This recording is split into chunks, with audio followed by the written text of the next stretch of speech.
y'all, this is Mike. And this is Paxton. And welcome to the Mad Liberty Party, where up is down, left is right, the rum is always gone, and the world is full of clowns. If you feel like the world's gone mad, then pull up a chair and we'll throw you a teacup because we're all mad here. And today we have a very special guest doing a interview with us. We have Mr. Dan Behrman, or should I say Dan Taxation is Theft Behrman. And he's giving us the honor of letting us harass him with a lot of questions that we've gathered around from our community. We've asked a whole bunch of different people from different political parties: Republicans, Democrats, anarchists, Libertarians, so yeah, we're going to start it off, a little more on the personal side, because I don't feel like there's a lot of people just don't know that much about you. And admittedly, we had a lot of trouble finding you. I was like, why does this guy not have a wiki page? I could not find you on like Wikipedia or anything like that. So we had to go around watching other interviews and things like that to try to learn as much as possible about you, try to do some research. So the first thing I would like to ask is, what do you have, like a family? Do you have like a wife and kids or anything like that?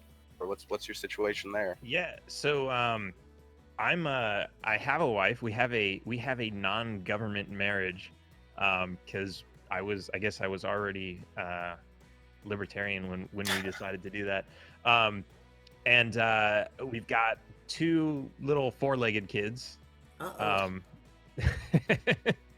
Yeah, everybody asks, what kind of dogs are those? And I'm like, well, they're Texans, I guess. Because they're like these, we got them from the pound, and like, it's the same story with like all the dogs there. Like, yeah, we found them somebody dumped them on the side of the road, and for some reason this breed is really popular there, and it's like they're like small, they're bigger than a Chihuahua, but like smaller than Dachshund. We think one of them is half Chihuahua and the other one's half Dachshund. But yeah, so we just call them Texas, because like when I was campaigning in 2014, I'm like going door to door knocking on people's doors, and I saw so many of these dogs. Yeah. Like, very similar, all like very different and distinct, but very similar, just small, dark, and friendly. So well, there you go. Awesome. Okay. You have like answers the question of dog or cat too. Yeah, definitely. I used to be a cat person, but after seeing how people have to live with the litter box, I was just like, nope, can't do that. You have like a cute story of how you met your wife? Yeah, actually, that's a great story. So it was, I was hanging out with my friends in LA, and one of them was like, yeah, it's my sister's birthday. Well, it wasn't actually his sister's birthday, but he figured that was the only way he could get us to come. It was actually my wife's birthday. And she was a friend of my friend's sister. So we didn't care. We were going out, we were partying, and we met, and we just kind of hit it off. And we just went. That was back when I was kind of just going to clubs all the time. So we started going to clubs together, and we we went to a bar, and I can't even remember the name of it, because I would love to put them on blast, but in LA, like, these bars would like shut down every 2 months, and like just like someone else would come in and rename it with a new design and everything. But we went in there. When I went to close out my tab, they lost my credit card and my driver's license. I was like, man. No. And they told me like, yeah, well, here's the number of the manager, you can call back. And I tried calling, and like they would never return my calls. They would, and I was like, okay, this sucks. And it's no big deal, right? It's like I got to pay $20 to the DMV, but it's like I got to go down there and wait. Like, so it's just like a bunch of headache. So I was like, man. So I went back there one night with my wife. We weren't married at the time, but we went back, and I was just like, man, like I was like, I'm gonna knock on the door, like whatever I got to do. Let me talk to the manager. So I went to I went to the bartender. I said, I need to talk to the manager right now. And the guy finally came out, and I told him what happened. I'm like, look, I was here last week. You lost my driver's license. You lost my credit card. What are you gonna do about it? And he was like, okay, well, he goes and he talks to the bartender, and he says, okay, they're gonna pour you 2 drinks on the house. And I'm like, okay, that's something, right? So they pour us 2 drinks, which normally would be like $10 each, so that's $20. And I'm thinking like, okay, so that kind of covers the cost of having to get a new license, but there's like 10 cents worth of alcohol in there, right? Let's be honest. So I was like, okay, you know what? I ordered another couple drinks and then we drank them and I was just like, hey, let's get out of here. And so we started walking and then like security just like they started yelling like, hey, get those guys, so they got us both handcuffed. And the manager came out and he was talking shit to me and he's like, I said one free drink, not two. And I was like, what are you gonna do about it? and it was funny because like this girl who I just kind of met was like really like on board with the idea of like, yeah, fuck these guys who just ripped us off. And I was like, that was the moment I knew she was the one. And I was in handcuffs and she was in handcuffs, and it was it was fun.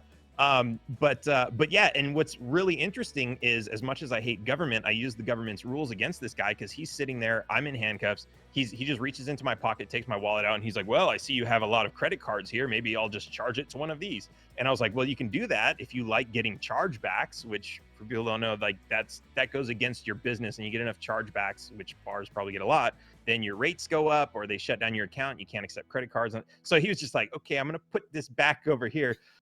How about if I just bash your head into that pole instead? And I said, well, that would be fine if you want a felony investigation on you, which is going to mean that your alcohol license is suspended and you're going to have to shut down your business until the case is over, which could be years. Is that what you want? And he was like, okay. He was just like, get this guy out of my sight. So, wow. Yeah, that was fun. That was good times. But I don't recommend people go mess with thugs like that, just because I know it can be dangerous. But hey, I was feeling young and adventurous, so. That sounds like the ultimate like libertarian get together. Yeah, it really does. And that was before I even knew, like before I had even heard the word libertarian. Right. I feel like it's in the blood. Like everybody's a libertarian, they just don't know it yet. Right. But man, that's amazing. Is your wife a libertarian? She's yeah. So she was born and raised in Mexico. So she's like, she has the opinion that the government is corrupt, but she's kind of like she's used to seeing like, oh, somebody wants to run for office, they get gunned down in the middle of the street. So she's kind of like, I wish you'd stop being so outspoken about it. Right.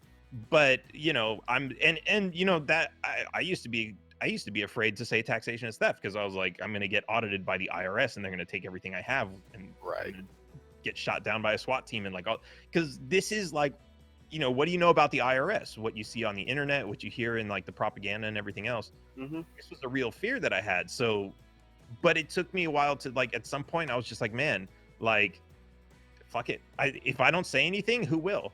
And so and then like, as I start speaking and saying these things, I realize that like the fear is just that. It's mostly fear. There's like, especially in the US, I mean, as bad as it is, like, it's not like in Mexico where like you're going to get gunned down for having an opposing opinion. Now you might you might accidentally kill yourself with 2 bullets in the back of your head if you get too powerful with your message. Yeah.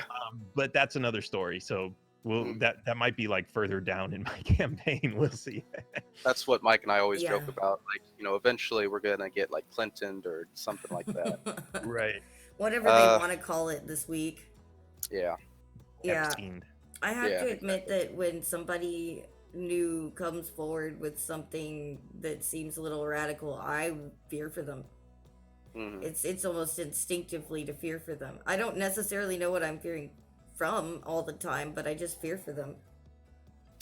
It's like, lately I've been trying to explain to people, because I talk to a lot of people with like libertarian ideas or anarchist ideas, and they don't want to go all the way through with it because they don't think things are bad enough yet. And you have to explain to these people that right now we have the freedom to talk about these things. But if we give this another 20 years with nobody doing anything about it, it could very well that like us talking about the things we're talking about, this could be an underground thing. It could be almost illegal to talk about this. Yeah. It really isn't that far-fetched. Like China. I mean, exactly. I don't know if you saw this video. This guy, he's like shackled in this like steel cage chair, and they're asking him questions like, well, so why did you post a negative comment about the police on some website? And it was, and like this guy's trying to explain, well, I didn't mean it, I love police, like, and like there's it's China, there's like, I mean, they have a population of over 1 billion, of course there's like millions of people who are talking shit online, but they can't grab every single one, but they grab a couple, they make an example, and it scares people so that they stop talking, and then they just continue to do it. Right. And it's yeah, I mean, that's the real fear. And then when people disappear, or because who was this guy? We don't know. And so Right. to us, he might very well have disappeared. We don't know his name. We don't know how to check up on him. Like, we just don't know. His friends and family would know if he returned home, but that's like, a very, and then they're going to be afraid to speak up after that.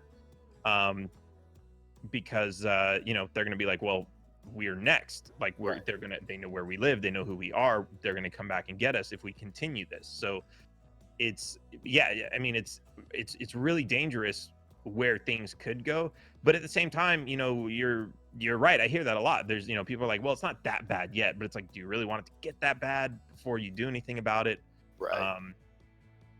Yeah. Speaking of which, like, a lot of people seem to be really concerned with the kind of surveillance our government is starting to put on us. What do you think about that, and more specifically, like 5G integration in the cities and stuff? I don't know if I missed an episode or not. Have you had any thoughts on that for our government in the future? I mean, here's the interesting thing about surveillance, right? If you ask anybody who owns a home or a business, like, would you put cameras around your business or your home to protect it? Then the answer is going to be yes, right? So, like, surveillance itself isn't necessarily bad, but it's when the government wants to create this big surveillance network. They want to surveil things that don't belong to them. It's really and then they're using it in ways that can be used against you. I mean, it's like, I don't mind if I live next door to, somebody, and they put security cameras up on their house so that if they get burglarized, they know who it was. And maybe they get me walking in and out of my car. I don't care. But if it's the mafia and they're going to stick a camera on the light post outside of my house and they're going to watch me, that's a totally different story. Right. So I think, it's kind of like the gun debate, right? Guns don't kill people. Surveillance doesn't harm people. It's who's using the surveillance and how are they using it, and that's where it becomes destructive. And it is a weapon, and our government is using it against us, and corporations are using it against us. And it's, of course, there's the argument, well, corporations are doing it voluntarily, which, yes, I hate, but there's also like there's this free market that we need to break out of. But I think that's more of a societal issue than we don't need government to come in and break up these big corporate monopolies on social media, for example. We need society to understand, like, hey, we should switch to these decentralized alternatives that are out there. Right. And that's a societal hump that we need to get over. Kind of staying on a similar track, Andrew Yang talks about a lot about AI and things of that nature taking over jobs in the next coming years. Do you have like a similar stance? Are you as concerned about automation and things like that as he is, or do you think it's blown out of proportion? No, he's right. A lot of jobs they've already been replaced by automation, and we've seen, like, how many truck drivers are there in America, and we've seen trucks that drive themselves now. Right. Taxis, like, yes, so many jobs are going to be replaced, but we shouldn't see that as a fear. We should embrace that, because what does that ultimately mean? I mean, like, think about it. When you order something on Amazon, you got to pay for shipping, right? Or you buy anything, you pay for mail, you pay for postage, you send something across the country, you pay for shipping. Why does it cost so much? Because you have to pay a bunch of people to basically pick up packages, move them around, go door to door, and all this other thing. When you automate that, your cost goes down. And when you look at the thing that you're buying, so let's say you're buying something that's $100 and it costs $10 to ship, right? What if you can knock that $10 down to $1 because it's all automated? But what if this $100 thing was manufactured through a completely automated process? Not even just, okay, well, let's just talk about the building from the raw materials, right? You might be able to take that 100 down to like something like 50, right? But that's made from raw materials, which are mined from the earth, and you've got people operating machines to, like, do this whole process. And we've seen, of course, we see like the terrible mining that they do in Africa, where they've got like kids digging in the dirt to supposedly that's how they get all their lithium, which I don't know if that makes sense, because that's a lot of lithium that they're gonna have to pull out that way. But whatever it is, we have unethical processes for mining and all these other things. But if you get that all done by machine, like all that $50 worth of raw materials that go into this $100 device are now a zero cost. You're not paying anything for it. Now, of course, there is still the market cost of it's a limited resource, and what's the market value of that, and that is still going to have some effect on it. But what this means is our goods are going to get much cheaper, and it's not like, you know, let's say somebody just presses a button and you have machines that go out, they dig up metals out of the ground and they turn it into an iPhone and then stick it in a box and deliver it to your house, right? Right. Let's say that's the whole process, and all it cost was pressing the one button. You don't pay for energy, it's all solar, whatever. If that's what it cost, and you have no employees to earn money from you, who's going to be able to afford this phone, right? So if you at the same time, if you have one guy who only has $1, aren't you maybe just going to take that dollar because that's the only money that's out there? And you're going to take that because what did it cost you? Press the button. So this is of course an exaggeration of what this would look like, but I think, you know, if you go back a couple hundred years, we weren't concerned about jobs. Like a lot of people had, sometimes they would have farms, but sometimes they would just have their own homes, and they would farm their own food, and they would look after themselves, and that was it, and that was life. And we've created all these technologies to make the production of all our necessities so much easier and so much faster, and require so much less work. But worst case scenario, if somebody's got some big corporation and they're manufacturing all the food for themselves, why can't we just say, okay, well, screw that system. We're going to go over here. I'm going to start farming my own food. And I'm like, I don't need your job. Like, why can't we say that? And then when that happens, they're going to say, okay, fine. We still want you to buy our products. So, you know, the prices are going to come way down on those things. And I think the point I'm trying to get across is, it's going to be a dramatic change for sure, but it's not something we need to be afraid of. It's something that we need to embrace and say, look, this is awesome that technology is freeing us from having to work. Wouldn't you like to not have to work? I'd love to not have to work. Right. And how do we provide for ourselves? Well, we might grow our own food, or we might create some other interesting structure that nobody's even thought of yet, that's going to come in and fill in the gaps of how we get along with each other. Now, are you afraid of the robots becoming our overlords and taking us over and having like an iRobot type of situation? I don't know if that happens. Is that really much worse than what we've got now?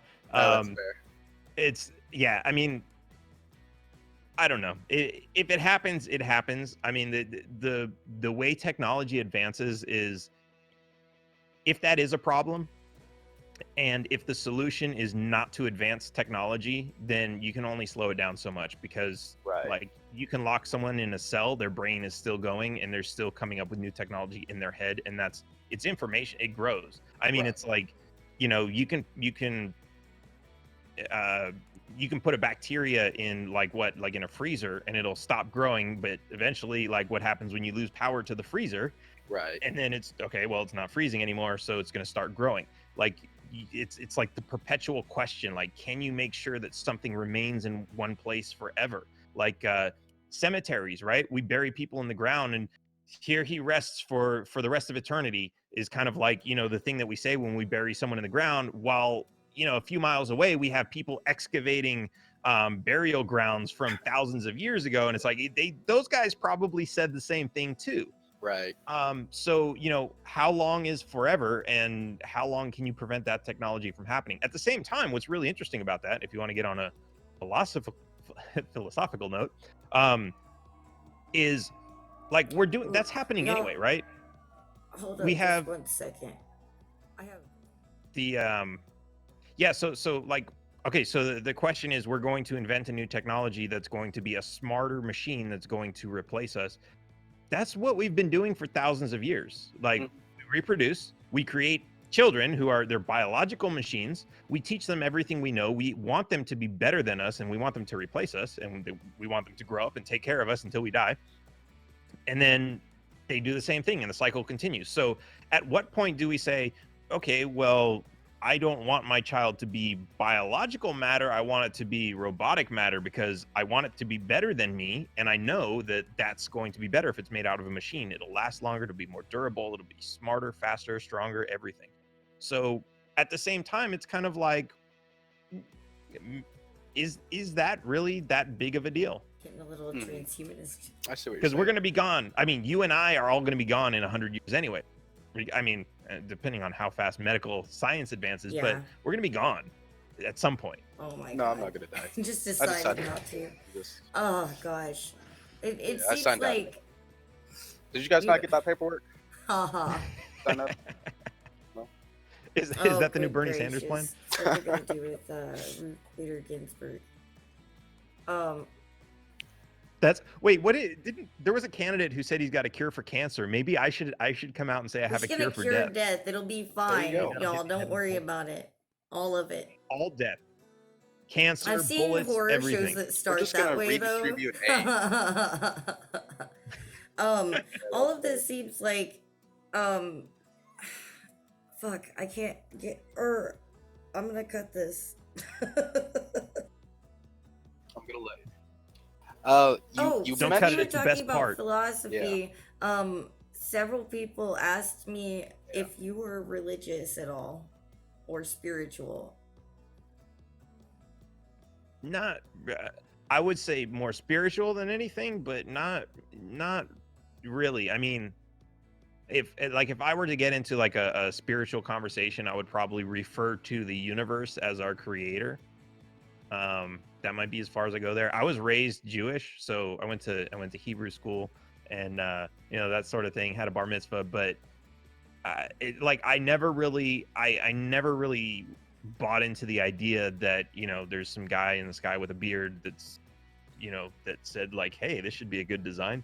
I'm gonna draw these people up. I never really got into that, but at the same time, like I'm not one of those people that likes to go around dissing religion, because I actually see, like, I have friends who go to church every weekend, and sometimes I go hang out with them, and like, depending on the church, like it's like I used to be a seminar junkie, and I used to go like sit in a room, and people would just be like, yeah, so this is how you have to get like really excited about like this and like sometimes that's what church is, and it's like it's interesting, it's motivating sometimes.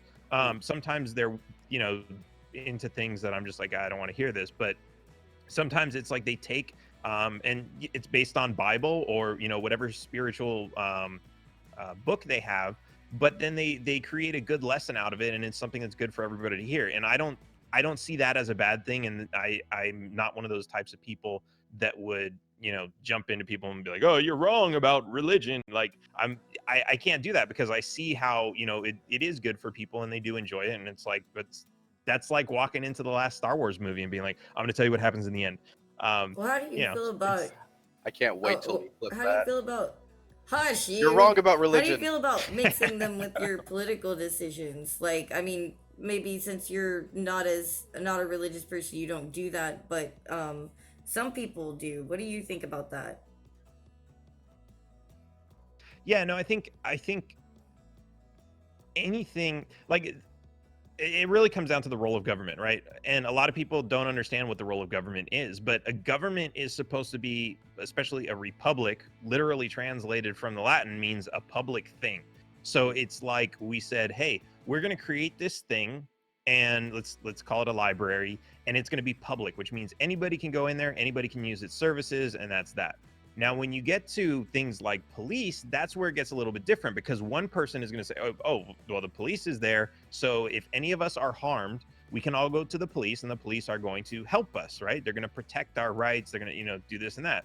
But then you have one guy who goes in there and says, well, that guy's chewing too loud, so that's offending me, that's harming me in some way. I need you to go arrest him. And then it becomes, and then some people are like, well, that guy's eating pork, and he's not supposed to eat pork. But it's like, no, you're not supposed to eat pork because that's your religion. So it does need to be kept out of it, but we also need to like understand that like the role of government is not to make everybody's life the same and to tell us how to live our lives. It's supposed to protect us against people that are harming us, like causing actual harm. That doesn't mean they're insulting us because they're saying something we don't agree with. I mean, if they do it like in a completely harassing way, then yeah, that's a gray area. But it's meant for like, are people like shooting at you? Are they trying to stab you? Or are they trying to break into your house? Like these are like real crimes where you could get in front of a jury and not mention anything about religion and just say, this guy did this, and everybody in the jury would be, yeah, he shouldn't have done that. That's wrong. Right. that's really what the purpose of government is supposed to be. So this kind of ties into that, because that sounded a lot like the NAP and NP. So with environmentalism, for example, there's this misconception that a lot of people have with libertarians, anarchists, that we will just kind of let corporations come in and, well, now they're dumping shit in the water and now none of us have anything to drink. How do you explain that to people? How do you explain to people that, you know, this wouldn't just become a giant fireball with no ozone or anything if all of a sudden we stop regulating businesses? Right. I think the important thing to notice is there's a couple things. So there's the tragedy of the commons, which, you know, basically is if there's something that's owned by everybody, then everybody is going to use it as much as they possibly can, and it's going to get deteriorated into nothing. So we do that is a real issue. But if land or a river is owned by somebody privately, then anybody who introduces toxins into that river is then creating a problem for somebody else, and that's something that they could be sued over. So if somebody's trying to, you know, if they're doing whatever they're doing and they're dumping something into a river, maybe it's just the waste. There's all these cases about slaughterhouses, you know, pouring all their blood into a river, and then that poisons everybody's water, you know, down the river. The slaughterhouse is in business to make money, and that means they have money. And the fact that they're destroying other people's property means that they are now vulnerable to a lawsuit, which is, you know, the purpose of government, to protect people and resolve disputes. So if we look at it that way, like a lot of private property will actually clean up a lot of these issues. Now, I hear people talking about like the Dakota pipeline, right? And how, like, yeah, but these are the oil corporations and it was their property, and so then they started spilling oil and everything. Well, not really. That property belonged to other people, which is what the whole protest was about. And basically these corporations came in and they said, we're going to give money to government so that government will turn its back on who the real owner of this land is, and they'll give it to us, right? Because why? Because, I mean, it goes to the system of like, well, the government has a list of who owns what property, and if you're not on that list, then you don't own it. And Right. So Native Americans get screwed because no, they have their own system for determining who's got property, like a lot of people did before there was some public register of it. And so they take this land, which isn't theirs. Of course, they're going to treat that land like shit. I mean, it's like if you worked really hard and bought a car, you're probably going to treat that car pretty well. But if you stole that car from your neighbor and you're going for a joyride around town, you're probably like not going to care if you're burning out and crashing into stuff and everything else. So like we have to realize that a lot of the destruction and damage that's caused to the environment is not because of private property, it's because of the lack of private property. And then one of the biggest things you can look at is, you know, well, but we need the government to solve it. The government is the biggest polluter. When you look at like what the government does and what it does around the world, dropping atomic bombs just for testing and like you know, all kinds of like the Gulf oil spill, where they had like there was an oil rig where they were drilling from the ground under the water and it was too far out. The whole story behind that was, I think it was like after Exxon Valdez, the oil companies made an agreement with the government. Well, if you have another oil spill, we'll cap it at $25 million. So you'll never have to pay more than that for your cleanup of your mess, right? And the oil companies are like, hey, that's great. And the government's condition was, we get to tell you where to drill. So they told these oil companies, hey, go drill over there. And they were like, well, that's too far and that's too deep. And we've never drilled that deep before. And we don't know if it's going to be safe. And the government was like, well, remember this contract you signed? So they did it. And this was like, not that I want to feel bad for these oil corporations, but they screwed the oil corporations over, because what happened was so they drilled, then they had the spill. And then the oil corporations were like, well, we have that condition. It's limited to $25 million or, you know, whatever it was. We don't have to pay more than that. And then the government was like, well, we're getting a lot of backlash over that. So actually you are going to have to pay for the whole cleanup. So yeah, it's like the government comes in and it tries to solve problems using force. And it you know, it's always like, oh yeah, it's for the benefit of everybody. But it's like, I mean, think about it. Could the government really sell us a program if they said, well, yeah, we're going to rip you guys off and it's going to benefit these corporations and we want you to continue to vote us into office? No. So every plan that they sell that's going to benefit corporations, and you know that's happening because you can see the corporations benefiting, every plan that they've sold us, they sell us as like, oh no, it's going to be good for you guys. It's going to be good for the people. It's going to be anti-corporation. But no, it's not. Same thing with Obamacare. Yeah. That makes me wonder something when you were mentioning the pipeline. Actually, one of the things that I hear people really concerned with is they don't like the way people keep sliding bills in. How do you feel about single issue bills instead of like having the stuff crammed in? Yeah, absolutely. I mean, I want to give you an example, but like I just know it's happened so many times. It's like, you know, we're gonna give you this, but we're gonna add like 20 taxes in there. I like more than single issue. I don't think there should be a single bill that's passed that's more than a page. I mean, you know, if you look at like the government's function, it really like the what did they say about I think it was Tacitus, like a Greek philosopher, who said the more numerous the laws, the more corrupt the state. And he had a really great pool to work from, because this was like in ancient Rome, where you had like I guess like the cities were all broken up into like 100 different municipalities, and they each had like their own sets of laws, and the ones that had the most laws were the ones that were more corrupt. Right. So it was easy for him to like it was easy for anybody to be able to see that. But like that, and that's the thing, like Obamacare, like they were literally saying we have to pass this bill so we know what's in it. That doesn't make any sense. You shouldn't pass a bill that you haven't read the entire thing. And Obamacare was just so long. Who's going to read the entire thing? It makes absolutely no sense. These bills should just be rejected outright for being too long. And then like you've got a Congress of these lazy, corrupt politicians who aren't going to read anything in the first place. They probably wouldn't even read one page.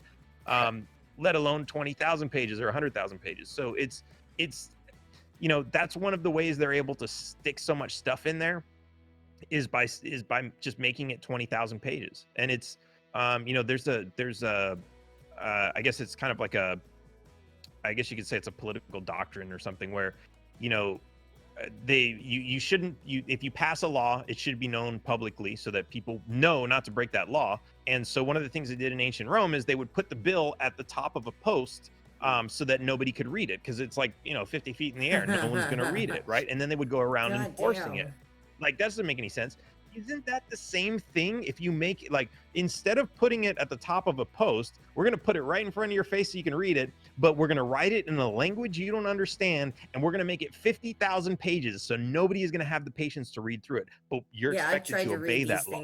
Like, what sense does that make? It's worse than a textbook. It's not even put into, like, I have to go to lawyer friends and go, what does this mean? I don't understand how this is worded. Like, it's not for your everyman to read. And it's what's even worse about this is, like, they will redefine words that are commonly used words. So like the income tax, right? And there's a whole movement of people who say there's no law that says you have to pay income tax.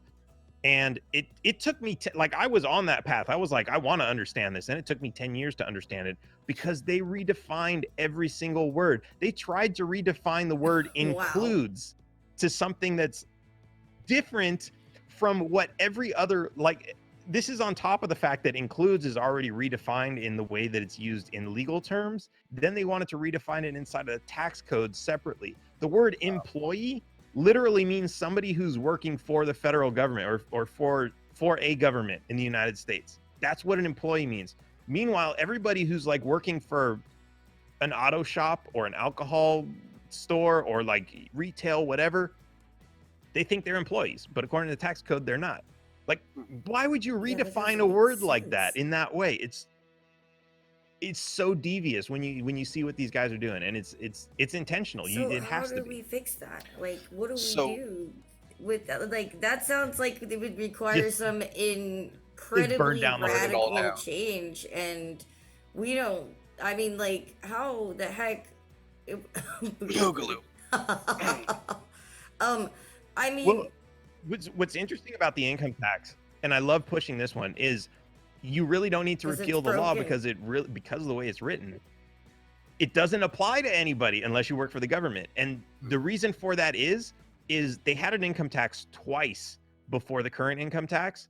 And that was ruled unconstitutional by the Supreme Court. And then they passed the 16th Amendment, and then the federal court said that didn't change anything. And then in 1913 they came out with the current income tax, which still is unconstitutional if it's enforced on you and me. But if you work for the government, it's technically not unconstitutional because you agreed to work for the government knowing that they're the ones creating the tax. That's part of your employment agreement with the same organization that is actually hiring you. And so that's the only way it's enforceable. But they trick everybody else into believing that they have to pay it. And so now everybody's just paying it because they think they have to, and government's just getting away like, hey, just let it keep coming in. I'm cool with that. So really, you don't have to change anything. You just have to let people know and tell the IRS to stop lying to people and intimidating them about what the law is. And that problem solves itself. But so many laws are like, I mean, I haven't had a driver's license in like, I think 12 years now, and I haven't registered a car. Now, I don't recommend this for other people because you get stopped by the police, and the police don't even know the law. They don't even know, they just know how to follow orders. They don't understand the law. They're not lawyers. They never went to law school. They were trained to be police officers and give out tickets. So while technically you don't need a driver's license to drive in the United States, it's not an experiment I tell people to take lightly, because you will get trouble with police who don't understand the law. So, but it's the same thing. Like when you look at so many things, business licenses and everything else, just start following the law as to what it is and start striking out some of the unconstitutional laws. And then of course, repeal as many of these as possible. But once people understand that these laws don't apply to them anyway, they'll be a lot easier to repeal, because then they'll understand like, oh, this was just all smoke and mirrors to begin with. Do you think there's any particular libertarian position that's particularly hard to argue for? Do you have any particularly hard arguments that you've had against people? Any positions that are tough for you to stand on? No, I think some of them used to be tough. I used to struggle with the, oh, you want poor people and children to like die in the streets, by not paying your taxes. But it's really taken a lot of kind of, I guess, learning about what really goes on and just kind of asking myself lots of questions to be able to figure out the answer to that. And it's, it really is, because here's the thing, like I got involved in Libertarian Party because I was fighting with the IRS, and I was trying to find other people who would join that fight with me. Not a lot of people in the Libertarian Party would, but it's like, so that was the thing. And so a lot of people think like, okay, but if you get government, like government is the one taking care of people, creating welfare and all these other things through like, taxation. And so like, I understood that taxation is theft because they're stealing money from me, but I also understood like, okay, I can see society's problem that, we do have some people that aren't able to take care of themselves. Now, the struggle in that was that there were also a lot of libertarians who were just like, yeah, well, screw them, right, tell them to get a job. And like, that always seemed a little bit harsh to me. And not all libertarians are like that, but nobody really had a solution to that. So that was something that I spent a lot of time, seeing what kind of alternatives were out there, how much this is necessary, how much is propaganda, what kind of other solutions have been seen in other societies and everything. And there's really a lot out there. And this is ultimately what it comes down to is it's just fear mongering. It's making us feel afraid that, the rich and the powerful, yes, the rich want taxes. That's why the rich don't pay taxes, because they want the taxes, because they're taking from us and giving to them. They want the taxes in place, and they know in order to protect those taxes, they have to make us want those taxes. And so that's why there's so much propaganda and fear mongering into making us believe if we don't have taxes, society's just going to fall apart. But we have to understand that this is just like, it's an illusion that they've created for us to believe so that they could keep their taxes, so that they could steal from us and they would be able to keep it themselves. See, that's good. that leads me, I've heard you talk about I've seen you talk about social programs and how we don't have to get rid of them, we just have to find a new way to pay for them and stuff.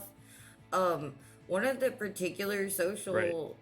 uh, social services that everybody is mostly concerned with a lot, it seems, is education. What do you promote the most there? Do you want to privatize it? Do you want to encourage people to do homeschool or both? Um, Yeah. I mean, I think so.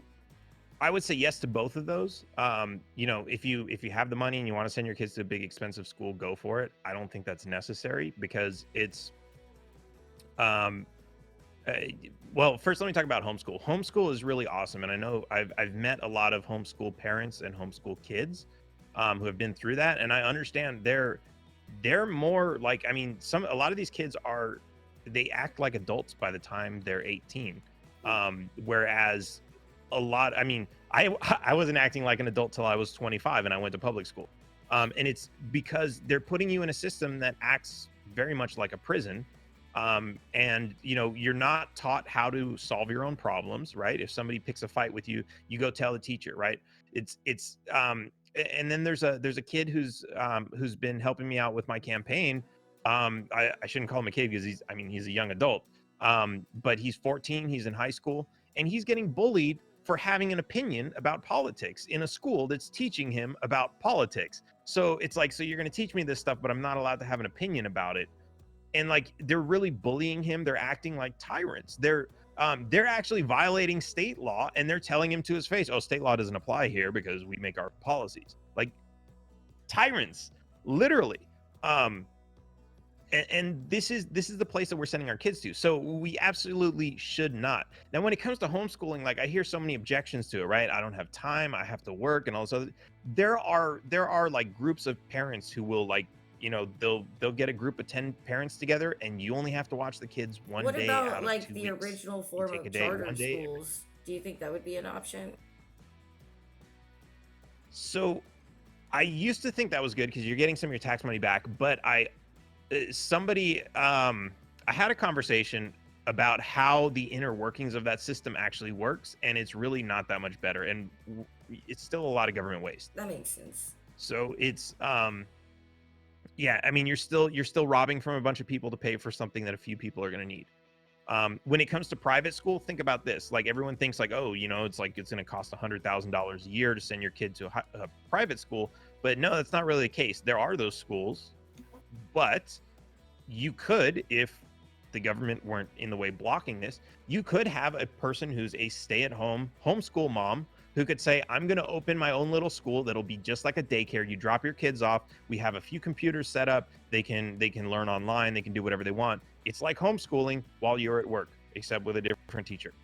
And like, that wouldn't cost a whole lot of money. Like, some of these programs they cost you like a couple $100 a year, and and these people are like, there was a girl who was 16 years old, and she just got admitted to like Harvard or Yale or something as a law student, homeschooled. Like, the whole thing is like, government tries to create a one size fits all education system, but they like totally disregard the fact that different people learn at different speeds, they have different interests, different ways that they learn, and government doesn't care about any of that. They just say, sit in the damn seat, read the damn book, pass the damn test, and if you don't, then we're gonna label you stupid, and you're gonna have a hard time in life.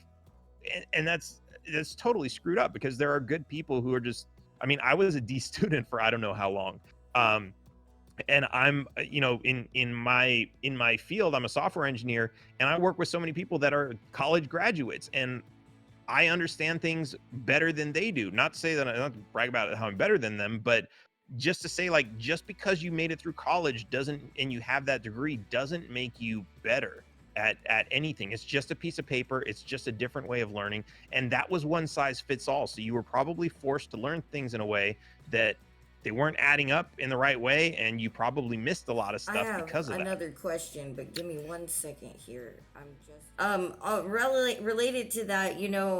There are a lot of people who wonder, if we don't have a way to prove that we've had the education, how are we gonna know? Is there some way to set a bar? Should we set a bar?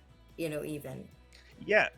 And so again, in the software industry, there are organizations that do that. So I'll take Microsoft because it's a big one, even though I hate them. I hate a lot of the big guys, so I'm not picking on them for that. But Microsoft, they have all these different programs, and there are organizations, other corporations that are like, banks and other businesses, whatever. They have massive amounts of data, and they need to figure out how to process this and how to interface with customers and everything else, right? They want to hire somebody that knows how to use this software. Microsoft wants these big corporations to use their software because these big corporations are giving lots of money to Microsoft, right? Yeah. So how do you say, hey, I want your company to spend $1 million on my software?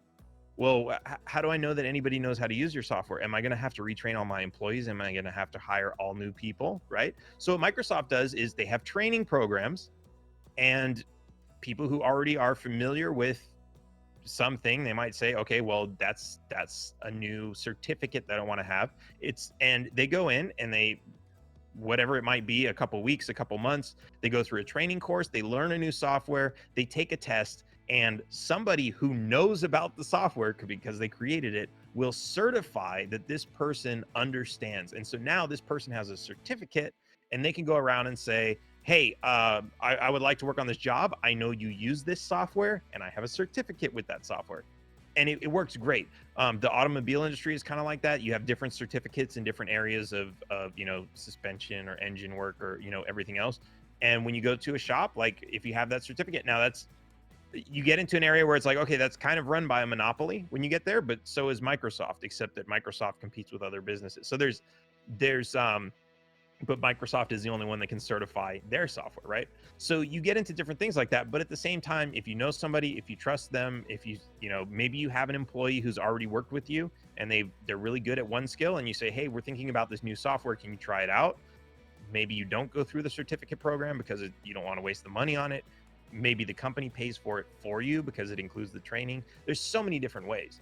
But it's, that's really what it comes down to. And what's that guy from the Dirty Jobs guy? He's always pushing trade schools because yes, they don't teach you how to be a glass blower or a welder and welders. I met a couple welders. They're getting paid like 80 grand a year, which is pretty good. I went to a I know vocational a school myself. welder. Yeah, there's so many different ways, and these are like, you learn a skill, and then when you learn it, you get better at it. And when it comes to welding can be almost like an art. With welding, you can actually show photos of what you've done, or you can actually do something as part of your job interview, and they'll be able to tell, okay, this guy knows what he's doing, right? Without having to say like, well, can you do you have a certificate that shows you went to school for 12 years? It's nonsense. That's conditioning, and that's the whole sales program that the colleges have pushed on us, so that they used the government public schools to make us believe we're all losers if we don't go to college and graduate. We're not going to make any money. We got these certificates, and so they just created this whole program, and they keep pushing that. And why? Because the more students they get into their schools, the more they can charge, and the more money they make. So right. That's a business too. We have to realize that. One of the biggest things, to me, one of the most important things for the Libertarian Party and libertarians in general is growing the party, getting more libertarians. So is there a particular method that you recommend for people to grow the Libertarian Party, get more libertarians out there? Yeah, I think the most important thing is, and this is what I've been focusing on with my campaign a lot, is it's the messaging. Because, like you said earlier, like everybody is a libertarian, they just don't know it yet.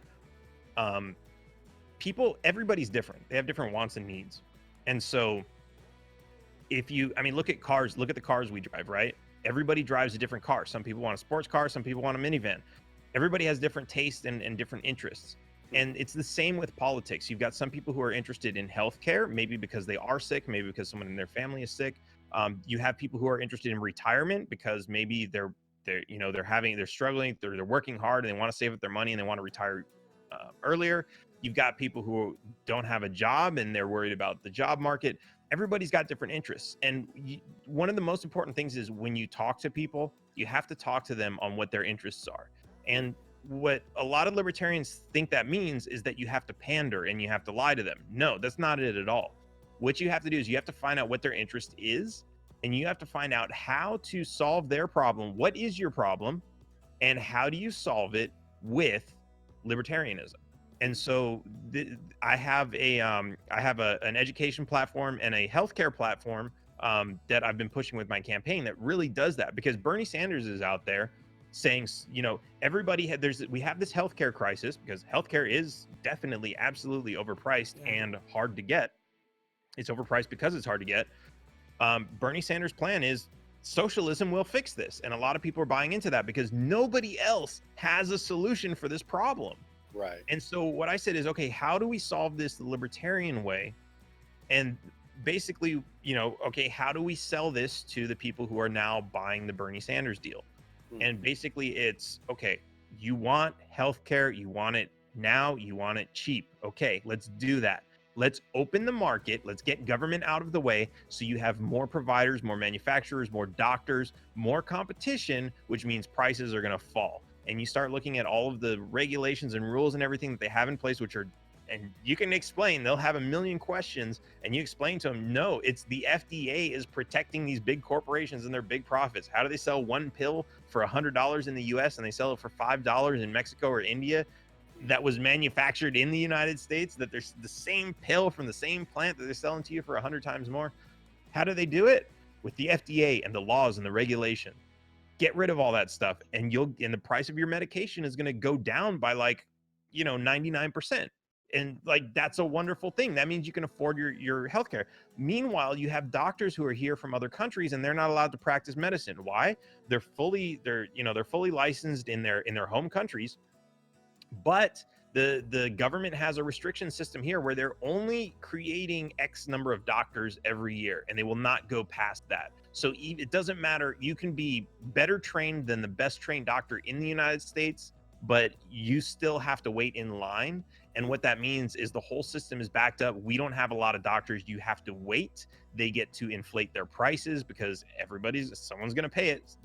Otherwise, the line's going to get shorter, which they don't care about, right? Because the line's already too long.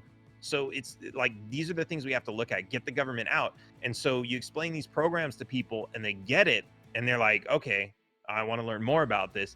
And then you bring them and then you start teaching them about libertarianism. But you don't just go, hey, I want to tell you this thing, libertarianism, and start shoving it down the throat. That doesn't work. It's a huge turnoff. And then when they're talking about healthcare and you're talking about police, it doesn't work. They're not hearing you. You're not having a conversation, and it doesn't work.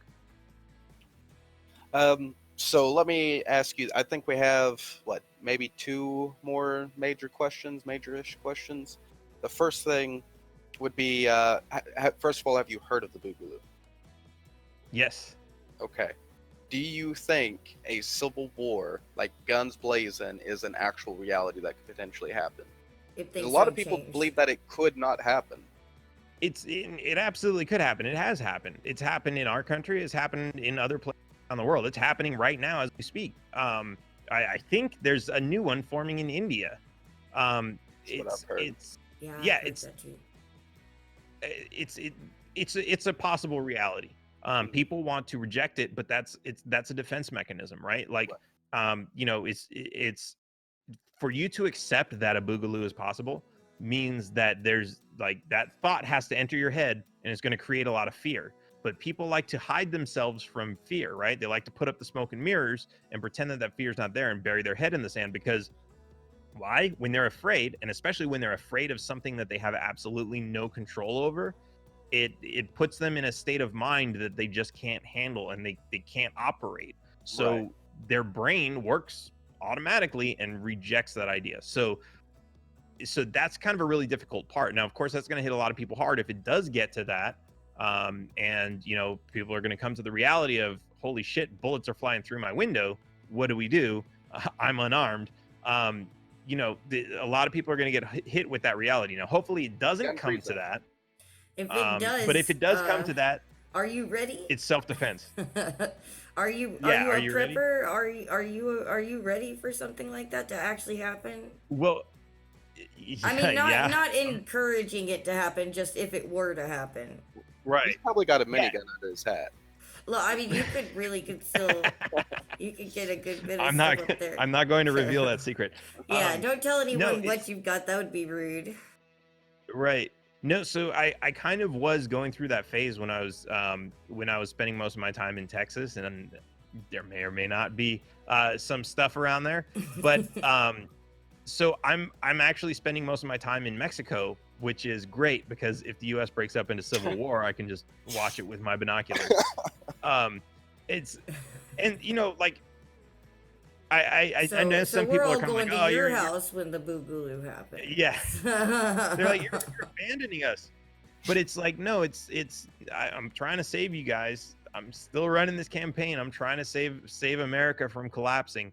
But if people don't want to wake up, like I'm not gonna sit there and die because you're ignoring the reality of how the world works. I see you have a really serious plan here. So you really think that you can win? Like, do you really think that a libertarian or you could win this time? Like, I don't know if it'll be this time, but yes, a libertarian can win, and it's not about getting votes. Like everyone thinks, like, yeah, it's about getting votes, or they'll have this conversation about like it has to be an education campaign versus trying to get the votes. That's not it. It's like I use this analogy all the time. You're going on a road trip, right? You're going to drive across the country. What's the purpose to drive across the country? Are you going to stop for gas? Yes, you're going to stop for gas. Does that mean the purpose of your trip is to stop for gas? No, but you have to stop for gas in order to make it across the country. We have to educate people on what libertarianism means and how it's going to save the country if we're going to get into the White House. So it's not like you can pick, is this an education campaign or is this a campaign to win? You have to be a campaign to win, and you have to know that you have to educate along the way, because no libertarian is ever going to win until you can get the people to understand what it's about and why it's important. And if you can't get that, and if you can't win their hearts and minds, what are you doing? yeah. So yes, we absolutely need to educate, but it absolutely is possible. And whether it happens in one cycle or not, I can't tell. Let the voters be the judge, but we are going to fight for it as hard as we possibly can. Hopefully we'll make it happen this cycle. If not, maybe it'll be 2024. Well, that's the hopefully thing before the Boogaloo. Hopefully we can all get in on, is helping to educate others. What can we as individuals do to help not just you but libertarians get up in that place, not just educating? Is there anything else we can do to help you, man? So I'm going to plug my website, Behrman2020.com. If you go there, you can sign up to be a volunteer. You can donate, and that helps us get, we're basically, we're running digital ads. We're getting flyers out to volunteers that they're putting in gun shops and cannabis shops that are, because these are libertarian concepts. So these are people who understand self-defense, and then the cannabis are people who understand, personal freedom and personal choice.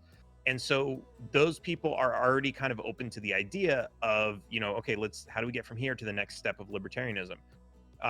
And that's a great way. And if you want to volunteer with our campaign, we get these things out to our volunteers and help spread the word as much as we possibly can.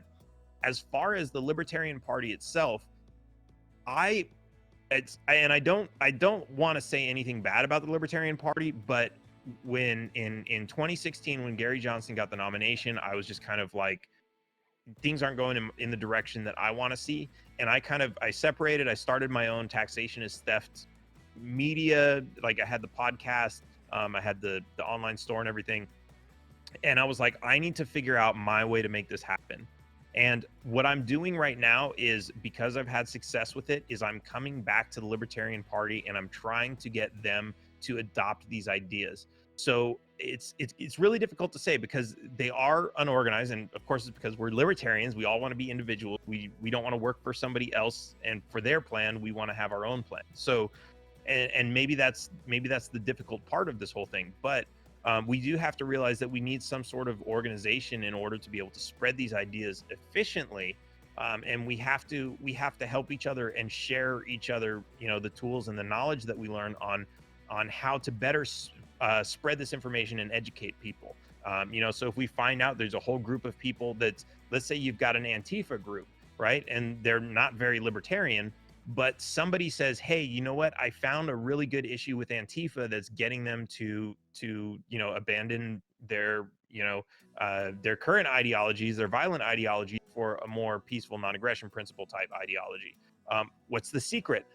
Share the secret with us, and let's use that so we all have it to spread that information. So I think that's really important, and I'm hoping, especially because we're going to be working with a bunch of other candidates on in small states that usually don't run candidates, and across ballot, all levels, state house, U.S. Senate, everything. We're going to work with a bunch of different candidates to work together to spread this message together, so that we're all combining our efforts in one direction instead of just kind of off doing our own thing. And I think that's going to make us stronger. I think I just have one more major question for you then. Do you have any major inspirational people out there that have really added to your libertarian ideas, or just your arguments in general, or maybe works. And books, things of that nature? There's there's a book that I've been plugging for the last 6 months just because it's really awesome.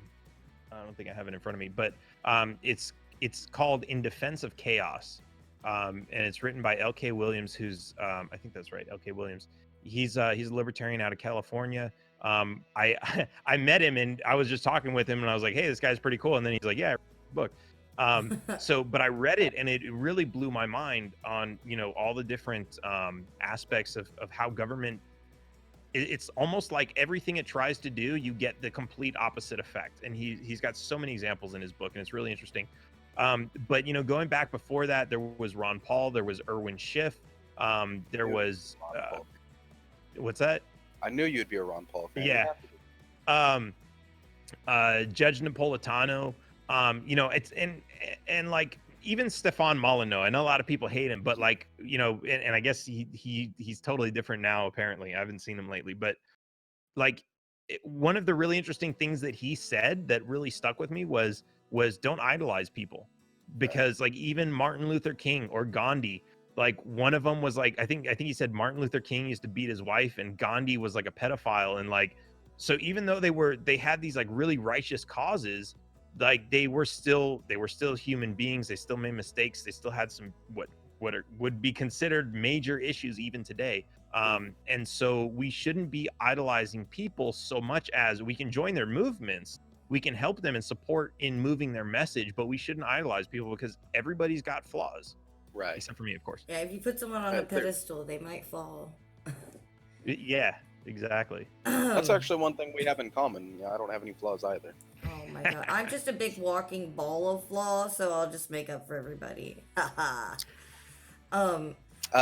had one really important question that I really wanted to ask you, and that was, how do you make all these changes as president without using presidential overreach? Because every president since, Carter has used presidential overreach, and it makes me want to spew angry blood from my eyeballs.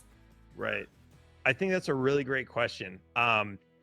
And especially, we hear about executive orders, and everyone's always using executive orders.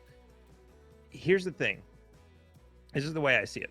The Constitution allows the government to do certain things, right? And some of those things we still consider to be immoral, and we should fix that. But let's just take the Constitution for what it is at this point. It allows the government to exist, and it allows them to do certain things. When an executive order comes in and says, hey, I want to do something, and I'm going to order you to do it, that's actually a normal function of the government. The wrong part of that is when you order somebody and you write an order and order people to do something that is not permitted by the Constitution and not permitted by the laws that are permitted by the Constitution. So that's where the problem is. Now, when you're talking about creating new programs, building a wall by executive order, these sorts of things, drone striking people by executive order when there's no declaration of war, those types of things are absolutely overreach, and an executive order doing any of those should be completely unconstitutional and should be voided and ignored. Of course, that depends on people having a brain who are receiving the orders, but that's another story. But legitimately, a president could shrink the size of government using an executive order. So, for example, because everybody who works for the federal government works for the president. right? The president says, you guys basically are going to follow my orders. He tells the IRS what to do, the FBI, all these organizations, right? If he issues an executive order to the IRS to stop collecting taxes from people who aren't supposed to pay them, that's a legitimate executive order. And not only that, it shrinks the size of government. If an executive order is issued so that all troops immediately return home, that's an executive order. It's a lawful executive order. It fits within the Constitution, and that should be followed. And it shrinks the size of government, and there's all kinds of good things. So I think the difficult part of executive overreach comes more from people just accepting that, oh, well, he's the president, So he can do whatever he wants, and ignoring the Constitution. And the Constitution is it's just a piece of paper. It's not going to defend itself. Like, the government is going to get crazy, and we have to be the ones to defend it, which is a really important reason why we keep our Second Amendment right, because their rule book, not ours. Yeah, exactly. Those rules are written to control them, not to control us. They're rules that, if anything, we, with the social contract, we wrote for them to obey, not they wrote for us. So that's a really important observation too. But like I said, this is a societal change that people need to understand this in order to be able to stand up to the government and keep them in their place. And a lot of people are just afraid because, if everybody stands up, even if there's a million people standing up together, nobody wants to be the one guy who's front who gets shot first. So that fear is still there. That's a good answer. I like that. Thank you. If we do you have any more important ones? Because if we don't, I have a few that we could do a lightning round real quick of just simple questions people want to know about Dan. I'd just like to say we are not government property, and we need to legalize pineapple pizza, because nobody should tell you what you can or can't put in your own body. Oh, that's so gross, but you're right anyways. All right, yeah, let's go for the lightning round. All right, what do you think Trump's nickname will be for you when you go against him?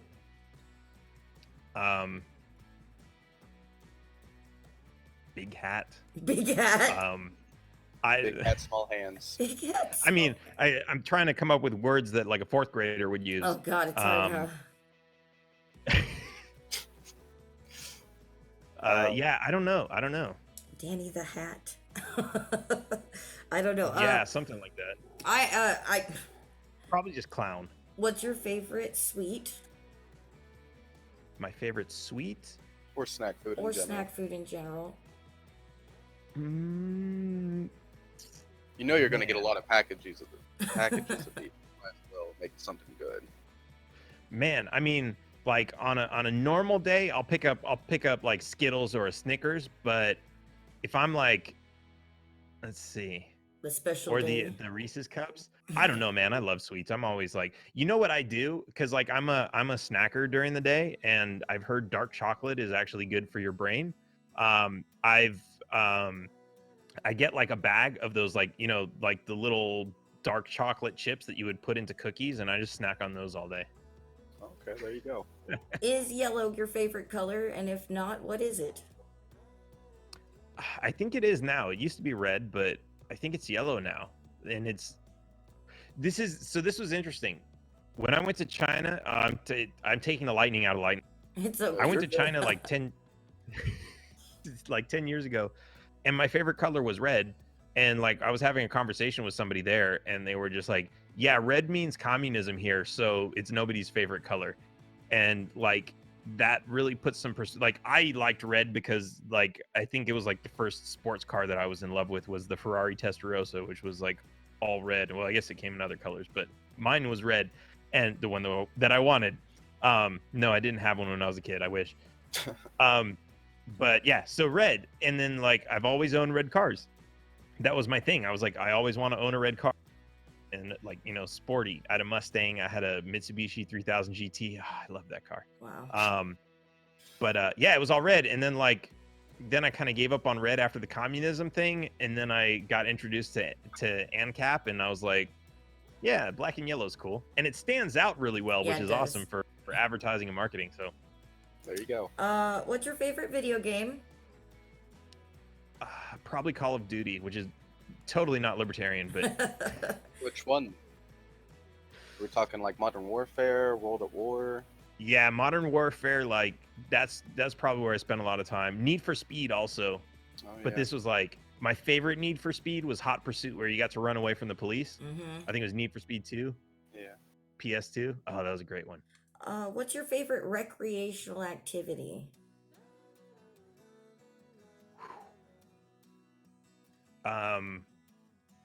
I guess riding my bike to the beach and drinking.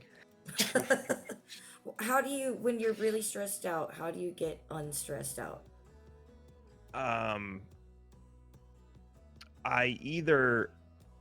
don't know. I guess I put some music on, maybe smoke a little doobie, and just hang out and listen to some music and outdoors in the sun, enjoy the outside.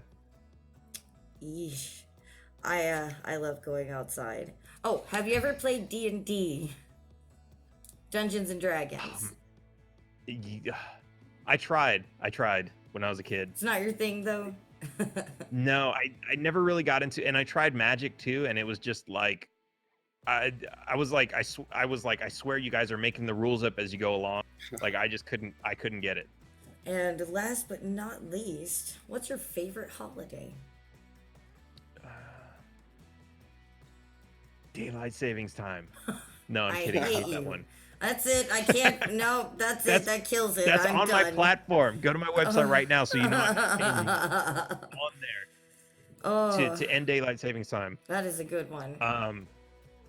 No, here, maybe this one. There's a holiday in India that I want to go to where they celebrate the street dogs for like a week. It's like a whole festival, and Huh. they celebrate the street dogs. What did they Sounds do awesome. with that? Do they just like give them stuff? They and- hug them and they They put just little hug like dogs? like Oh my you know, God, the that sounds like around fun. their necks. That should be Okay, a I holiday. wanna here go for sure. do That that should be too. a national holiday. Y'all are gonna Right? crowdfund That me to exactly. go to this holiday one day. You hear that? Yeah, look it up. I think it's like in September. I missed it this year when I heard about it, but I was like, I want to go to that next Well, year. that's by far the most interesting answer I've ever gotten to what's your favorite holiday. I just want to point out that somebody somewhere for Halloween needs to wear like the classic robber outfit, like black and white stripes, and just put like an IRS sign on themselves. I'm sure think that would be- someone's done that.